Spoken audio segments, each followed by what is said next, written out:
Hi ಎಲ್ರಿಗೂ ನಮಸ್ಕಾರ. ಸಂಜಿ ಸವಿರುಚಿ ಅಡುಗೆ ಚಾನಲ್ಗೆ ಸ್ವಾಗತ. ಇವತ್ತು ಹಾಲು ಹೋಳಿಗೆ ಗಸಗಸೆ ಪಾಯಸ ಮಾಡೋದು ಹೇಗೆ ಅಂತ ತೋರಿಸ್ತೀನಿ, ನೋಡ್ಕೊಳ್ಳೋಣ ಬನ್ನಿ. ಒಂದು ಪಾವಷ್ಟು ಚಿರೋಟಿ ರವೆನ ಮಿಕ್ಸಿಗೆ ಹಾಕ್ಕೊಂಡು ಈ ರೀತಿ ಫೈನ್ ಪೌಡರ್ ಮಾಡಿ ಇಟ್ಕೋಬೇಕು. ಮೈದಾ ಯೂಸ್ ಮಾಡೋದು ಅವಾಯ್ಡ್ ಮಾಡಬೇಕು ಅಂದರೆ ನಾವು ಈ ರೀತಿ ಚಿರೋಟಿ ರವೆ ಯೂಸ್ ಮಾಡ್ಬೋದು. ಈಗ ಇದಕ್ಕೆ 2 ಸ್ಪೂನಷ್ಟು ತುಪ್ಪ ಹಾಕ್ಕೋಬೇಕು. ತುಪ್ಪ ಹಾಕ್ಕೊಳ್ಳೋದ್ರಿಂದ ಆಮೇಲೆ ನಾವು ಇದನ್ನು ಡೀಪ್ ಫ್ರೈ ಮಾಡಿದಾಗ ತುಂಬಾ ಕ್ರಿಸ್ಪಿಯಾಗಿ ಬರುತ್ತೆ. ಮೊದಲಿಗೆ ಈ ರೀತಿ ತುಪ್ಪನೆಲ್ಲ ಕಲಿಸ್ಕೊಂಡು ನಂತರ ಸ್ವಲ್ಪ ನೀರು ಹಾಕ್ಕೊಂಡು ಹಿಟ್ಟಿನ ಹದಕ್ಕೆ ಕಲಿಸ್ಕೋಬೇಕು.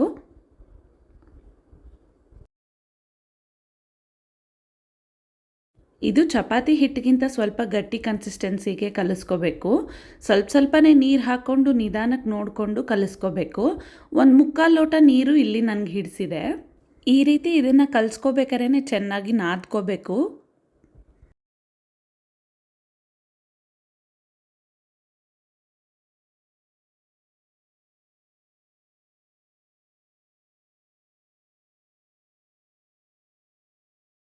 ಒಂದು 5 ನಿಮಿಷ ನಾದ್ಕೊಂಡಿದ್ದ ನಂತರ ಹಿಟ್ಟೆಲ್ಲ ನೀಟಾಗಿ ಕೂಡ್ಕೊಳ್ಳುತ್ತೆ.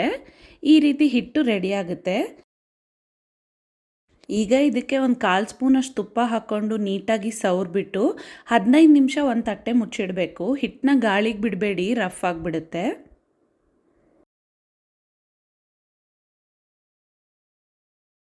ಹದಿನೈದು ನಿಮಿಷ ಆದಮೇಲೆ ಈ ರೀತಿ ಹಿಟ್ಟನ್ನ ಸಣ್ಣ ಉಂಡೆಗಳು ಮಾಡ್ಕೋಬೇಕು. ಈಗ ಇದನ್ನು ಅಕ್ಕಿ ಹಿಟ್ಟಲ್ಲಿ ಹತ್ಕೊಂಡು ಚಪಾತಿ ಥರ ಲಟ್ಸ್ಕೋಬೇಕು.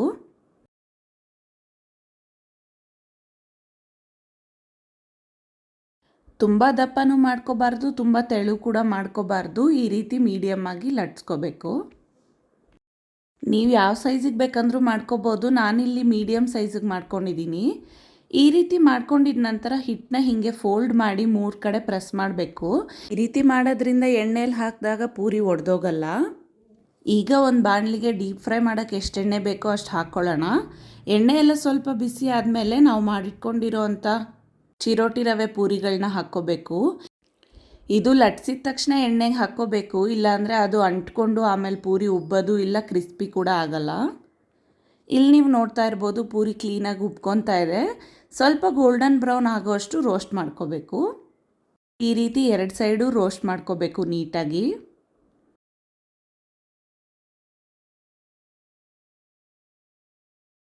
ಒಂದು 30 to 40 ಸೆಕೆಂಡ್ಸ್ ಆದಮೇಲೆ ಇದು ರೆಡಿ ಆಗುತ್ತೆ. ಇದಕ್ಕೆ ರುಚಿಯಾದಂಥ ಗಸಗಸೆ ಪಾಯಸ ಮಾಡೋದು ಹೆಂಗೆ ಅಂತ ತೋರಿಸ್ತೀನಿ. ಇಲ್ಲಿ ಇದಕ್ಕೆ ಬೇಕಾಗಿರೋ ಸಾಮಗ್ರಿಗಳು: 1 ಕಪ್ಪಷ್ಟು ತೆಂಗಿನಕಾಯಿ, 2 ಸ್ಪೂನ್ ಗಸಗಸೆ, 2 ಏಲಕ್ಕಿ, 1 ಹಿಡಿ ಗೋಡಂಬಿ. ಇದನ್ನೆಲ್ಲ ಮಿಕ್ಸಿಗೆ ಹಾಕ್ಕೊಂಡು ಫೈನ್ ಪೇಸ್ಟ್ ಮಾಡ್ಕೋಬೇಕು. ಮಿಕ್ಸಿಗೆ ಹಾಕ್ಕೊಂಡಾಗ 1/4 ಲೋಟ ನೀರು ಸೇರಿಸ್ಕೊಂಡ್ರೆ ಈ ರೀತಿ ಫೈನ್ ಪೇಸ್ಟ್ ರೆಡಿ ಆಗುತ್ತೆ. ಇಲ್ಲಿ ನಾನು 1 ಕಪ್ಪಷ್ಟು ಬೆಲ್ಲ ತೊಗೊಂಡಿದ್ದೀನಿ. ಇನ್ನೂ ಸ್ವೀಟ್ ಜಾಸ್ತಿ ತಿನ್ನೋರಿಗೆ 1.5 ಕಪ್ಪಷ್ಟು ಬೆಲ್ಲ ಕೂಡ ತೊಗೋಬೋದು.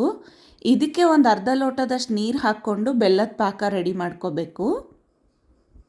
ಇದನ್ನು ಮೀಡಿಯಮ್ ಫ್ಲೇಮಲ್ಲಿ ಇಟ್ಕೊಂಡು ಒಂದು 10 ನಿಮಿಷ ಮೆಲ್ಟ್ ಮಾಡ್ಕೊಳ್ಳಿ.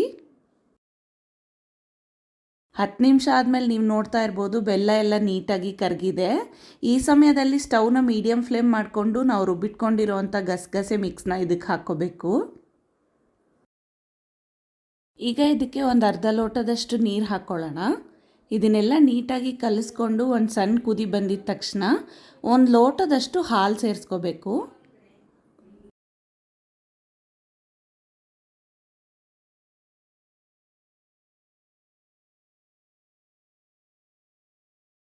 ಈ ರೀತಿ ಹಾಲು ಹಾಕ್ಕೊಂಡಿದ ನಂತರ ಒಂದು 5 ನಿಮಿಷ ಚೆನ್ನಾಗಿ ಪಾಯಸನ ಕುದಿಸ್ಕೋಬೇಕು. 5 ನಿಮಿಷ ಚೆನ್ನಾಗಿ ಕುದಿಸ್ಕೊಂಡಿದ ನಂತರ ಪಾಯಸ ರೆಡಿ ಆಗುತ್ತೆ. ಇದನ್ನು ಕ್ರಿಸ್ಪಿ ಆದಂಥ ಚಿರೋಟಿ ಪೂರಿಗೆ ಹಾಕ್ಕೊಂಡು ತಿಂತಾಯಿದ್ರೆ ಸೂಪರಾಗಿರುತ್ತೆ. ಮಾಮೂಲಿಯಾಗಿ ಹೋಳಿಗೆ ತಿಂದು ಬೋರಾದರೆ ಈ ಥರ ಹಾಲು ಹೋಳಿಗೆನೂ ಟ್ರೈ ಮಾಡಿ. ಹೆಂಗೆ ಬಂತು ಅಂತ ಕಮೆಂಟ್ ಸೆಕ್ಷನಲ್ಲಿ ತಿಳಿಸಿ. ಈ ಅಡುಗೆ ಇಷ್ಟ ಆಗಿದ್ದರೆ ಈ ವಿಡಿಯೋಗೆ ಒಂದು ಲೈಕ್ ಕೊಡಿ. Thank you.